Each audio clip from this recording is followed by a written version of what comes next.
राख भरोसा बापू रे तेरी एंडी टोर बना दूंगा, टाइम आन दे यारा का तने झाझा बीच घुमा दूंगा। तो ऐसा टाइम अपने आप तो आता नहीं है, ऐसा टाइम लाने के लिए हमको पढ़ना पड़ता है ना। तो आज अपनी अगली क्लास स्टार्ट करते हैं।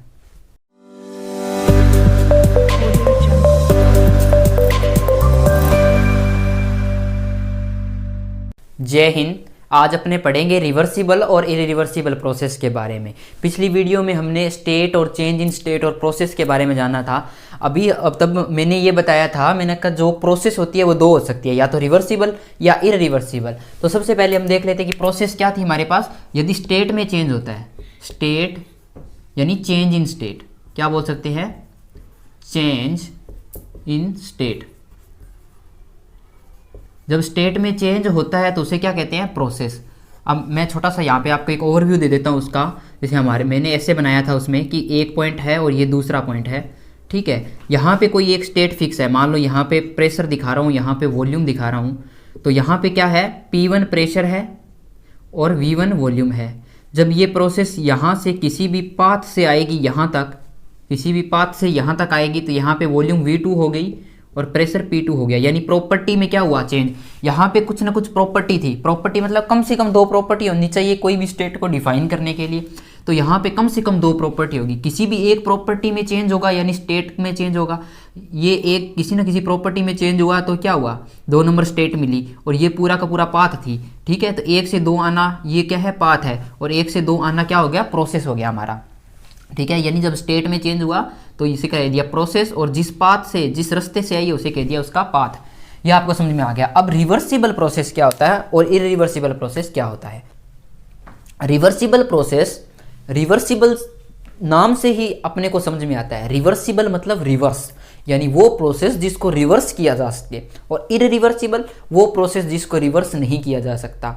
जैसे रिवर्सिबल यानी रिवर्स किया जा सके। अब रिवर्स कैसे, देखो मैं इसका एक सिंपल सा एग्जांपल समझाता हूँ आपको कि यदि ये पॉसिबल हुआ तो मान लीजिए कि रिवर्सिबल भी पॉसिबल है, यदि ये पॉसिबल नहीं है तो रिवर्सिबल भी पॉसिबल नहीं है। अब जैसे हमारे पास, मैं आपको कह दूं आपके पास बाइक है और आप 1 नंबर पॉइंट से 2 नंबर पॉइंट पे जाना है आपको, तो आप क्या करोगे, किसी भी एक रास्ते से 1 नंबर पॉइंट से 2 नंबर पॉइंट पे आओगे बाइक को लेके। जब आप 1 से 2 पे आओगे बाइक को लेके, तो बाइक में फ्यूल जलेगा यानी पेट्रोल जलेगा, उससे हमें वर्क मिलेगा, यानी हम क्या करेंगे, 1 से 2 नंबर पॉइंट पे आ जाएंगे। अब मैं वापस आपको कहूँ कि आप 2 से 1 पे जाओ, तो आप किसी ना किसी, या तो इसी रास्ते से वापस जाओगे या किसी और रास्ते से वापस जाओगे, ठीक है। फिर आपका फ्यूल कंज्यूम होगा। रिवर्सिबल प्रोसेस में क्या होता है, हमें वापस रिवर्स आना होता है, यानी उल्टा रिवर्स आना होता है। एज वेल एज इसके साथ साथ क्या होता है, कोई भी सराउंडिंग पे या फिर सिस्टम पे इफेक्ट नहीं पड़ना चाहिए। अब कैसे, सराउंडिंग और सिस्टम पे कैसे इफेक्ट नहीं पड़ेगा, देखो आप 1 नंबर से 2 नंबर पॉइंट पे गए बाइक से, फ्यूल कंज्यूम हुआ, 2 से 1 पे वापस आए, फिर फ्यूल कंज्यूम हुआ। यदि ऐसा ना होके आप क्या करो, ऐसा ना होके आप क्या करो, 1 से 2 नंबर पॉइंट पे आ रहे हो किसी भी रास्ते से, 1 से 2 नंबर पॉइंट पे आ रहे हो किसी भी रास्ते से, फ्यूल कंज्यूम हुआ, वापस 2 से 1 पे उसी रास्ते पे जा रहे हो, और जो फ्यूल कंज्यूम हुआ था वो आपकी पेट्रोल की जो टंकी थी बाइक में उसमें वापस आ जाए, तो ऐसी प्रोसेस हमारे पास रिवर्सिबल प्रोसेस होती है। ऐसा हो सकता है क्या, तभी तो। अब क्या हुआ, 1 से 2 पे आई, फ्यूल कंज्यूम हुआ, तो कुछ हीट जो है वो सराउंडिंग में डिसिपेट हुई, ठीक है, और हमें वर्क मिला, पेट्रोल कंज्यूम हुआ। अब वापस जब जाएंगे तो यही हीट वापस पेट्रोल में कन्वर्ट हो जाए, यानी ये जो यहाँ पे कंज्यूम हुई थी ये पेट्रोल में कन्वर्ट हो जाए, और 1 नंबर पे पहुंचते ही हमें उतना का उतना पेट्रोल टंकी में मिल जाए, तो वो प्रोसेस होती है रिवर्सिबल। और ऐसी हमें पता है असंभव है, हो ही नहीं सकता। ऐसा हो सकता है क्या, नहीं। तो रिवर्सिबल प्रोसेस जो होती है वो असंभव होती है, या हम कह सकते हैं ये कौन सी प्रोसेस है, ये एक आइडियल प्रोसेस है, आइडियल या हाइपोथेटिकल प्रोसेस है, वो प्रोसेस जिसको रिवर्स किया जा सके, लेकिन ये आइडियल प्रोसेस होती है। लेकिन हमें थर्मोडायनेमिक्स में स्टडी करने के लिए ऐसी प्रोसेस को मान के चलना पड़ता है कि कोई भी प्रोसेस जो हम कर रहे हैं वो रिवर्सिबल है, ये हम थर्मोडायनेमिक्स में मान के चलते हैं। लेकिन एक्चुअल में जो एग्जिस्ट करती है वो होती है इरिवर्सिबल प्रोसेस, जो एक्चुअल में एग्जिस्ट करती है, जिसको बोलते हैं नेचुरल प्रोसेस या स्पॉन्टेनियस प्रोसेस। स्पॉन्टेनियस प्रोसेस कौन सी होती है, वो प्रोसेस जो अपने आप होती है। जैसे कि वाटर जो है वो हाई एल्टीट्यूड से लोअर एल्टीट्यूड की तरफ बहता है, यानी हाई से लो की तरफ। यानी घरों में हमें पता है कि ऊपर टंकी बनी होती है, उसमें पानी होता है, और नीचे हम क्या लगा देते हैं, नल लगा देते हैं, उसमें से पानी निकलता है, यानी हाई से लो की तरफ पानी का अपने आप फ्लो होता है, और ये एक नेचुरल प्रोसेस है ना। तो इसको बोलते हैं इरिवर्सिबल प्रोसेस। ये एक्चुअल में एग्जिस्ट करती है, ये एग्जिस्ट नहीं करती, लेकिन हम थर्मोडाइनमिक्स में मान के चलते हैं कि ये प्रोसेस है। जो लॉसेस है इन चीज़ों को नेग्लिजिबल मान लेते हैं और कह देते हैं कि ये प्रोसेस रिवर्सिबल है, लेकिन एक्चुअल में इसको अचीव नहीं किया जा सकता। ये एक आइडियल प्रोसेस है। इसमें होता क्या है, प्रोसेस रिवर्स करनी है विदाउट, ये लिखा होगा system and surrounding does not return, ये does return to its original position. यदि सिस्टम और सराउंडिंग जब प्रोसेस को रिवर्स करेंगे तो सिस्टम और सराउंडिंग अपनी इनिशियल पोजीशन जो थी वहीं आ जाए, यानी सराउंडिंग और सिस्टम पे कोई इफेक्ट ना पड़े, ऐसी प्रोसेस क्या होगी, रिवर्सिबल प्रोसेस। ये डायरेक्टली रिलेटेड होती है थर्मोडाइनमिक्स इक्विलिब्रियम से। अब थर्मोडाइनमिक्स इक्विलिब्रियम से कैसे रिलेटेड हुई, देखो ये जो रिवर्सिबल प्रोसेस है ये बहुत ही स्लो प्रोसेस होती है।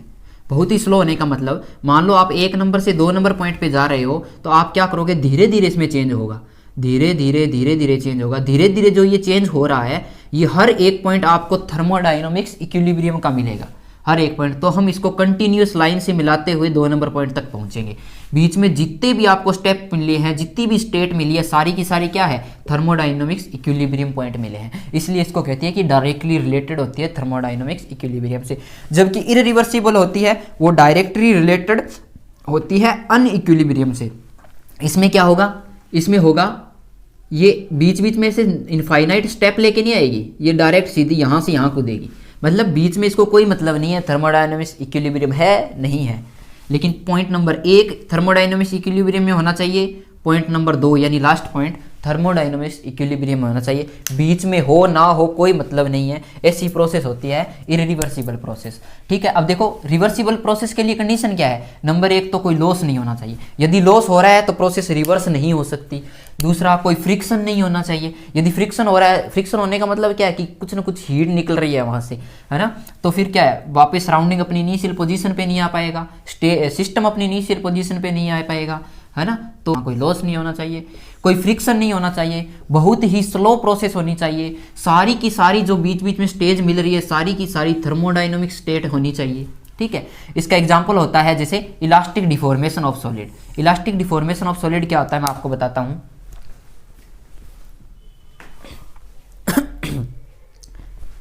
जैसे हमारे पास ये रबड़ है, ठीक है, अब मैं इस रबड़ को ऐसे खींच रहा हूं, अब खींचा छोड़ दिया, वापस अपनी इनिशियल पोजीशन में आ रहा है, बिना सराउंडिंग पे कोई इफेक्ट छोड़े और बिना सिस्टम, यानी सिस्टम ये खुद है, इस पे कोई इफेक्ट पड़े, ये वापस अपनी इनिशियल पोजीशन में आ रहा है। मैं इसको खींचा छोड़ा, वापस अपनी इनिशियल पोजीशन में आ गया। तो ये प्रोसेस में कौन सी है, इसमें ये रिवर्सिबल प्रोसेस है। और यदि मैं इसको बहुत ज़्यादा खींच लेता हूँ, यदि मैं इसको ज़्यादा खींच लेता हूँ तो ये इसकी जो शेप है वो बड़ी हो जाएगी। अभी आपको दिखेगा नहीं, लेकिन अगर मैं इसको ज़्यादा खींचता हूँ तो इसकी शेप है वो बड़ी हो जाएगी, यानी इसमें कौन सा डिफॉर्मेशन हो जाएगा, प्लास्टिक डिफॉर्मेशन। तो जो प्लास्टिक डिफॉर्मेशन होता है वो कौन सा हो गया, इरिवर्सिबल प्रोसेस। क्यों, क्योंकि इसमें परमानेंट डिफॉर्मेशन आ गया, प्रोसेस वापस रिवर्स नहीं हो पाई। ठीक है, सराउंडिंग पे या सिस्टम पे इफेक्ट पड़ गया, सीधी सी बात यह है। तो अब रिवर्सिबल और इरिवर्सिबल प्रोसेस को अचीव करने के लिए एक ऐसी प्रोसेस हम देखते हैं जिसको बोलते हैं क्वासी स्टैटिक प्रोसेस। वो हम अगली वीडियो में जानेंगे कि क्वासी स्टैटिक प्रोसेस क्या है। उससे हम ये देखेंगे कि कैसे रिवर्सिबल को अचीव किया गया। ऑलमोस्ट रिवर्सिबल प्रोसेस होती है वो, पूरी तरह वो भी रिवर्सिबल नहीं होती। क्यों, क्योंकि रिवर्सिबल एक्चुअल में एग्जिस्ट नहीं करती, वो एक आइडियल प्रोसेस है, हाइपोथेटिकल यानी काल्पनिक है। ठीक है, और इरिवर्सिबल प्रोसेस होती है जो एक्चुअल में एग्जिस्ट करती है। ठीक है, तो मिलेंगे अगली क्लास में। जय हिंद।